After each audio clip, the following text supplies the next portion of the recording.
News 18 India.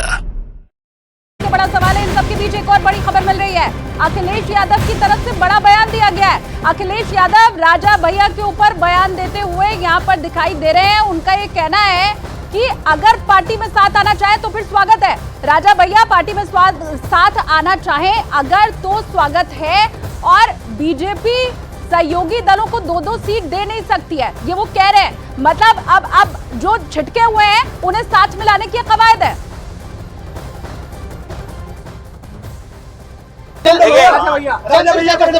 देखिए, जो आना चाहे स्वागत है सबका, क्योंकि बीजेपी ने सबको वादा किया मंत्री बनाने का।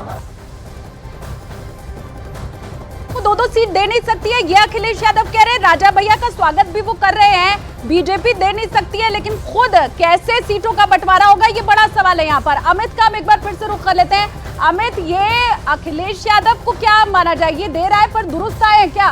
देर तो नहीं कर दी कहीं सबको एकजुट करने में, छोटे मोटे दल भी साथ आ जाए?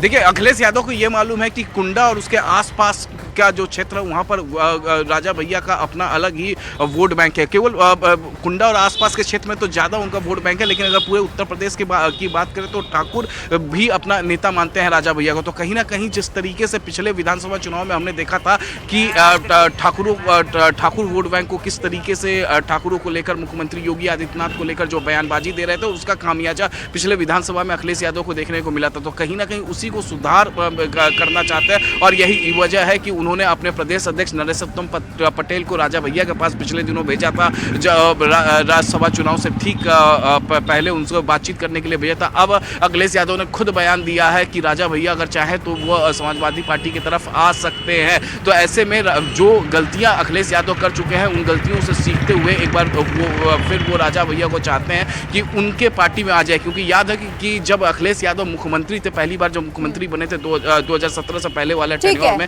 ठीक है अमित सिंह, आप बने रहिएगा हमारे साथ। आगे बढ़ते हुए एक और ब्रेकिंग न्यूज बता दें। एक तरफ विपक्षी गठबंधन 2024 का प्लान तैयार कर रहा है, तो वहीं प्रधानमंत्री नरेंद्र मोदी अगले 5 साल का रोड मैप तैयार करने में लगे हुए हैं। और सूत्रों के हवाले से इसी से जुड़ी हुई सबसे बड़ी खबर यह है कि प्रधानमंत्री ने कैबिनेट की बैठक में सभी मंत्रियों को निर्देश दे दिए हैं और उनसे अगले 5 साल का रोड मैप मांग लिया है। प्रधानमंत्री ने मंत्रियों से 100 दिन की कार्य योजना भी मांग ली है। सभी मंत्रियों से आइडिया, एक्शन और प्लान का रोड मैप मांगा गया है। बुधवार को हुई थी केंद्रीय कैबिनेट की ये बड़ी बैठक, और अगले 5 साल के लिए आपका प्लान क्या है, मंत्रियों से ये पूछा है प्रधानमंत्री नरेंद्र मोदी ने। 100 दिन को लेकर आपको ये भी बता दें कि जो कार्य की योजना है वो भी मांगी है प्रधानमंत्री नरेंद्र मोदी ने।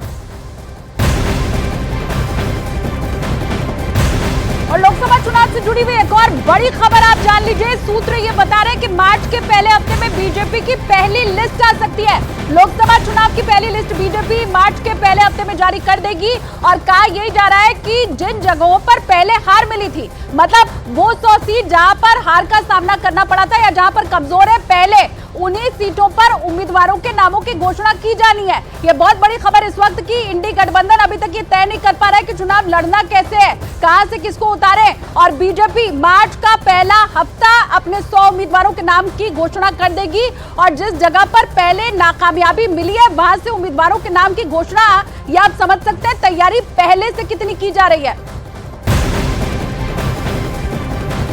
और अब इंडी गठबंधन के सहयोगियों के बीच सीटों के फॉर्मूले के बीच आम आदमी पार्टी ने एक बहुत बड़ा दावा कर दिया है। आम आदमी पार्टी की तरफ से प्रेस कॉन्फ्रेंस करके ये कह दिया गया है कि अगले 2 से 3 साल के भीतर दिल्ली के मुख्यमंत्री अरविंद केजरीवाल को गिरफ्तार कर लिया जाएगा। आम आदमी पार्टी ने बड़ा आरोप लगाया कि जब भी इंडी गठबंधन में सीटों पर बातचीत आगे बढ़ती है या गठबंधन फाइनल होने की स्थिति में पहुंचता है, तो ईडी और सीबीआई एक्शन में आ जाती है। बहुत गंभीर आरोप लगाते हुए सौरभ भारद्वाज यहां पर दिखाई दिए, बाकायदा प्रेस कॉन्फ्रेंस की। इंडी गठबंधन के सहयोगियों के बीच सीटों के फॉर्मूले के बीच आम आदमी पार्टी ने यह बहुत बड़ा दावा कर दिया है। 2 से 3 दिन में अरविंद केजरीवाल गिरफ्तार हो सकते हैं, उनकी तरफ से यह कहा गया। हमारी सूचना है कि आने वाले 2 से 3 दिन के अंदर दिल्ली के मुख्यमंत्री अरविंद केजरीवाल जी गिरफ्तार